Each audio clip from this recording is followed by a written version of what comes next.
Alright everybody, welcome back to B Mother Reviews.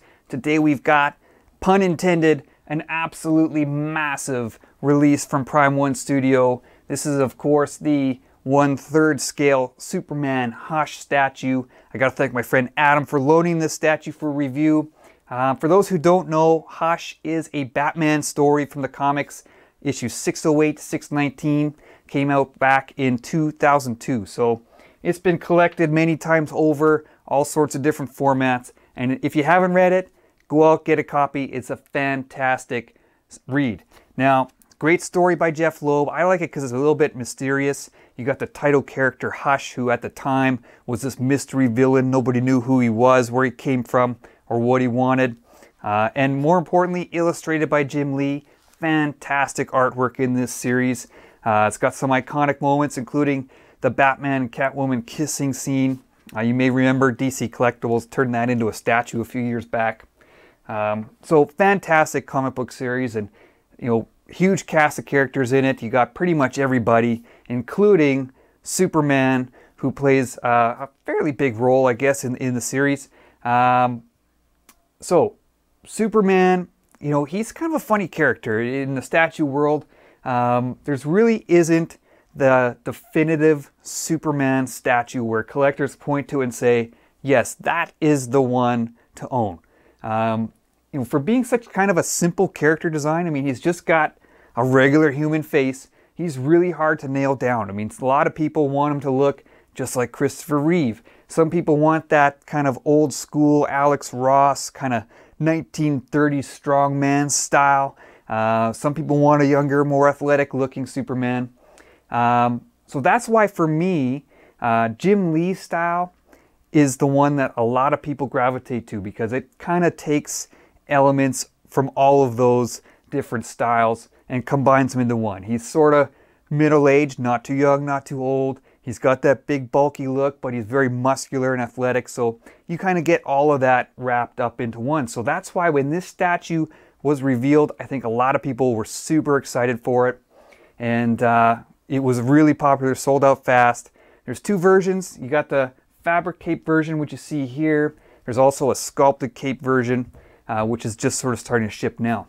So this statue here, as I was thinking about the review, what I was going to say about it, what I liked about it, is kind of funny because the things that I like about it are also some of the things I don't like about it. So we're going to get into the review right now, count them down. It's kind of a pro and con on each point. So let's start the review right now. Alright, so we're going to jump into the countdown here. The top 3 best things about this statue in my opinion, and we're going to start off with the cape. Now typically I prefer sculpted capes on my statues, but there are some awesome fabric capes out there, and this one I think turned out pretty well. First of all, the fabric, I like what they used. It's a thicker feeling, nice quality looking fabric. You got the nice sewn on patch on the back there, the Superman logo. So nice satiny look to the fabric there. So I like what they did with the fabric choice. Another thing that's cool about fabric capes is that each statue is going to look different. Nobody's going to have the same pose on their statue. So you know that you've got kind of a one-of-a-kind looking statue on your shelves. And you can do almost anything you want because the cape is totally poseable. It's got wires running down both sides and the bottom. So you can bend and curve this thing just about any way you want. It's a nice thick wire, so it will hold just about any pose that you want to put on it. So the other nice thing about this fabric cape is it allows you to spin the base. This center column sits on some steel ball bearings, and you can spin it a full 360 degrees, which is nice. It gives you some flexibility in how you fit the base on your shelves and then how you align Superman at the end. So that's kind of a nice option, or a nice little perk of the fabric cape here. I think the sculpted cape version does spin, but not a full 360 like this one can. So those are the positives of the fabric cape. It's also nice and light. I'll point that out too. You don't have to worry about this thing leaning or the cape causing any kind of stress on the joints or connections. So that's really nice too. So I said this was going to be a pro and con each point. Fabric capes sometimes drive me absolutely bonkers because there's so many possibilities and I can never decide on what I like best. So this is what I came up with. One piece of advice I'll give you: once you come up with something that you like, never touch it again. Don't touch it, because if you think, oh, I just want to, I'll just change this little part here. No, it will screw up the whole thing. Don't touch it. Just take my advice and leave it. Okay? Second thing, the wires are not joined at the corners. 3 separate pieces of wire, and that might not sound like a big deal, but it would really cause some funky things to happen with the corners of the cape as I was trying to shape it. I mentioned it as a thick wire, which is good because it holds the pose, but it also kind of keeps the kinks. So if you want to straighten it out or reshape it, it's hard to get the bends out of it completely and reshape it. So a little bit of a con there. The last thing, it's a super big pain in the butt to get on the statue. I don't like the connection they used at the top. Basically, there's 2 slots between Superman's suit and his collarbone, and you just sort of jam it in there. There's a little plastic shim sewn onto the end of the cape, and you just jam it into those slots.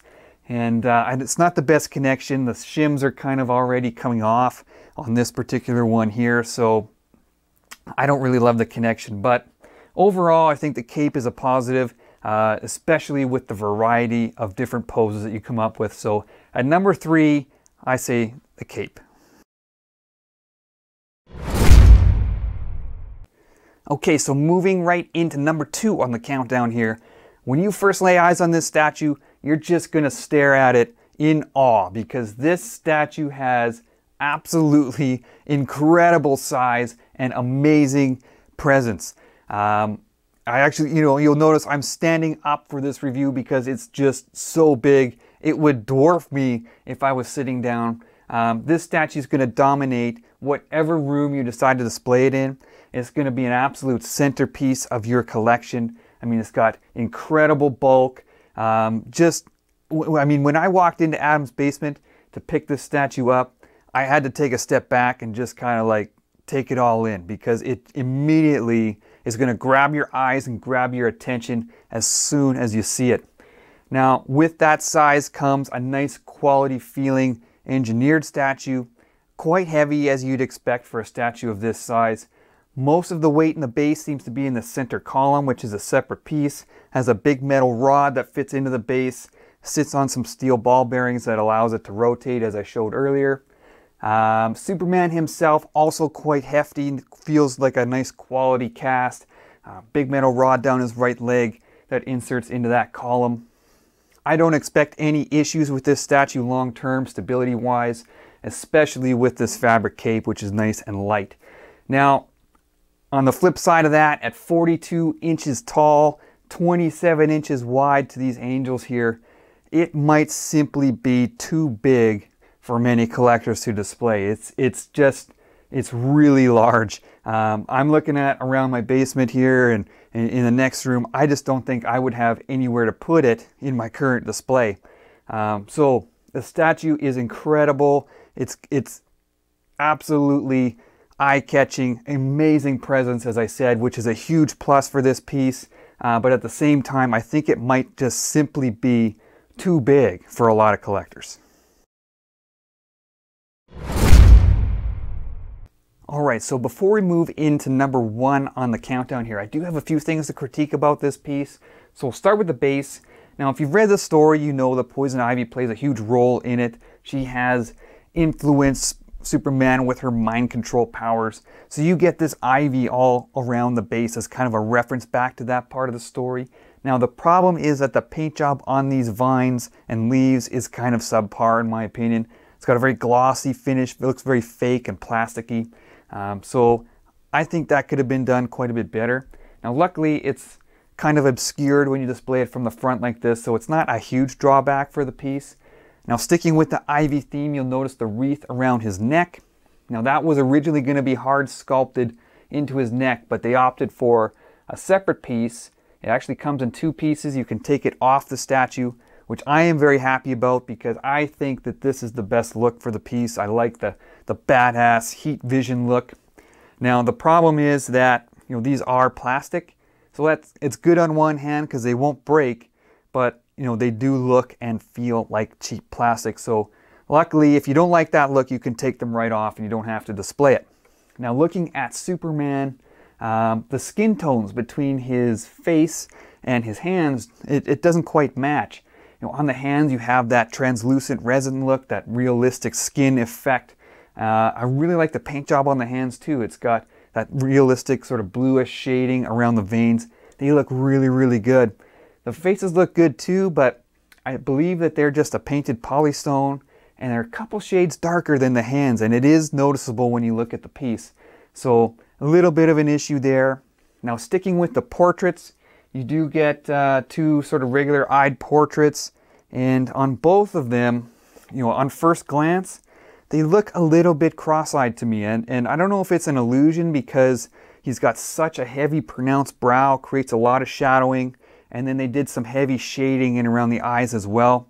So it could be a little bit of an illusion, but I do get this sense that he's a little bit cross-eyed when I first look at it. Now luckily, as I mentioned, my favorite portrait has no pupils, so there's no cross-eyed effect with this heat vision portrait, and he looks absolutely awesome like this. So we're going to move into number 1 on the countdown right now.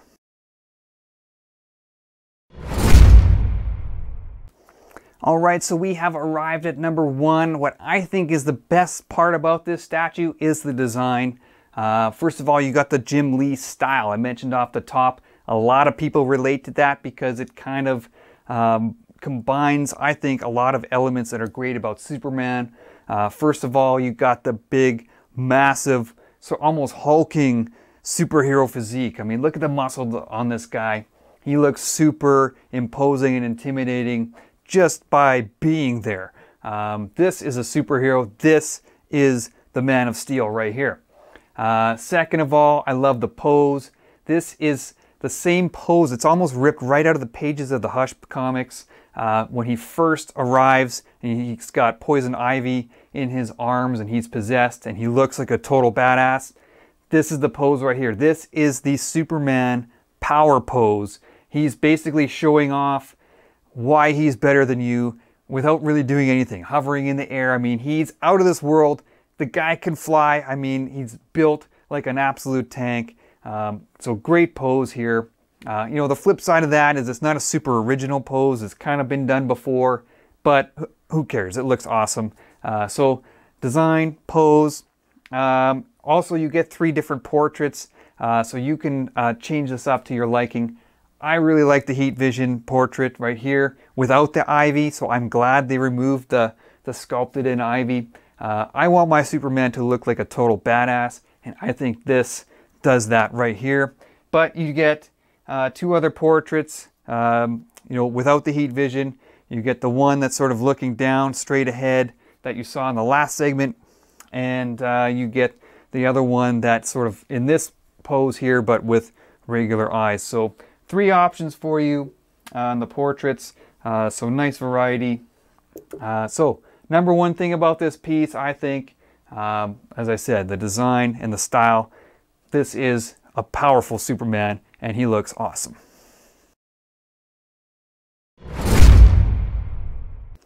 Okay everyone, we're going to wrap up the review here. Prime 1 Studios Hush Superman.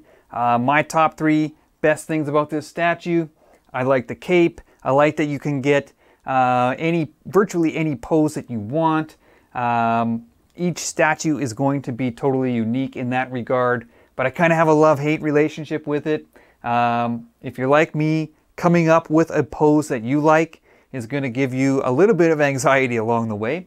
And also, I hate the connection at the top. I've really, just changing out the heads throughout this review has really hammered that home for me. I don't like just jamming it into those slots. The plastic shim's kind of starting to come off a little bit. That could have been done better for sure. So, and second of all, the size. I mean, this thing is an absolute beast of a statue. It's absolutely going to dominate your display. So if you love Superman, this could be the statue to end all other Superman statues for you. But at the same time, it is enormous. Plan accordingly. Number one, love the style, love the Jim Lee style. I've always liked Jim Lee's artwork. In the Hush storyline specifically, it is, I think, exceptionally good. So love that they base it off of that, and you get the power pose of Superman right here. So I hope you guys enjoyed the review. Before we sign off here, I just want to thank everyone for subscribing to the channel. We just went over 1,000 subscribers recently.